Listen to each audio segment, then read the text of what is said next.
পুঁজিবাজারের তালিকাভুক্ত company first security ইসলামী bank PLC গত ৩০ September ২০২৪ তারিখে সমাপ্ত তৃতীয় প্রান্তিকের অনিরীক্ষিত আর্থিক প্রতিবেদন প্রকাশ করেছে। বৃহস্পতিবার অনুষ্ঠিত কোম্পানির পরিচালনা পর্ষদের বৈঠকে চলতি হিসাব বছরের তৃতীয় প্রান্তিকের আর্থিক প্রতিবেদন পর্যালোচনা ও অনুমোদনের পর তা প্রকাশ করা হয়। তাতে দেখা গেছে চলতি হিসাব বছরের তৃতীয় প্রান্তিকে অর্থাৎ জুলাই থেকে সেপ্টেম্বর সমন্বিতভাবে ব্যাংকটি শেয়ার প্রতি ২৬ পয়সা লোকসান দিয়েছে। গত বছর একই সময়ে ৩১ পয়সা আয় হয়েছিল। অন্যদিকে চলতি হিসাব বছরে তিন প্রান্তিকে ব্যাংকটির শেয়ার প্রতি ৪৮ পয়সা আয় হয়েছে। গত বছর তা ছিল শেয়ার প্রতি ১ টাকা ৩০ পয়সা আয়।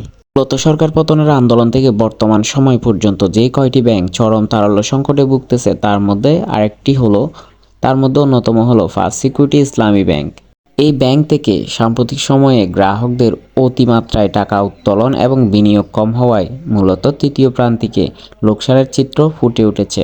তবে তিন প্রান্তিক মিলিয়ে এখনও পর্যন্ত কোম্পানিটি লাভে রয়েছে।